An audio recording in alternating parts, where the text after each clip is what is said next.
বাবা বাইরের থেকে আসার সাথে সাথে সে কোলে উঠে গেছে, এখন তার আদর খাইতে হবে, বাবার আদর। সুলতান, বাবা বাইরের থেকে আসলে কি আদর খাইতে হয়? তোমাকে কি বাবা আদর করে না এমনি?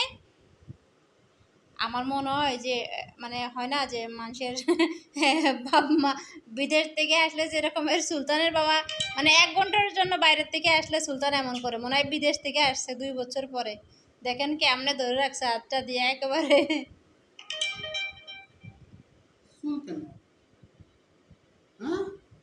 শুলে তো গেছে কোনোভাবে গেলে।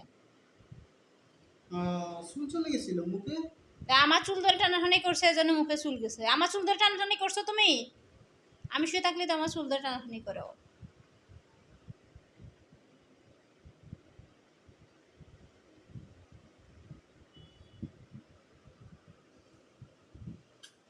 সুলতান, তোমার বাবা কি বিদেশ ছিল?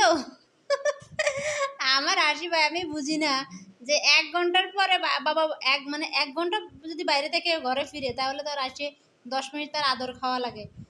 তাইলে যদি তার বাবা হচ্ছে যদি 2-4 দিন বা 10 বা 20 দিনের জন্য যাইতে বা 2-4 বছরের জন্য বিদেশ চলে যেত, তাহলে কয় ঘন্টা আদর খাওয়া লাগতো সুলতানের, সেটাই আমি চিন্তা করে খুঁজে পাই না। যাও, ওই যে দেখো মাছ আনতে, যাও যাও, মাছ দেখো, যাও।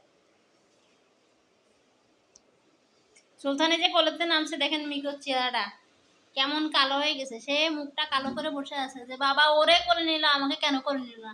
কিন্তু সুলতানকে তো কোলে নেওয়া লাগে না, সুলতান একাই লাফায় কোলে উঠে যায়। কিন্তু মিকো মন খারাপ করে বসে আছে, তোমাকে নেয়নি বাবা কোলে।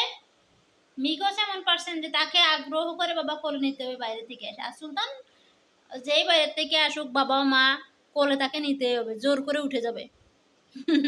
বাড়ায় কোনো আত্মীয় স্বজন আসলে তার আদর থেকে সুলতান মিস যাবে না, জোর করে আদর নিয়ে নিবে। মিকর মুখখানা দেখেন, সে রাগ করে বসে আছে, দেখেন বুড়ো কুচকায় উঠে। মানুষের মতো রাগ করে সে।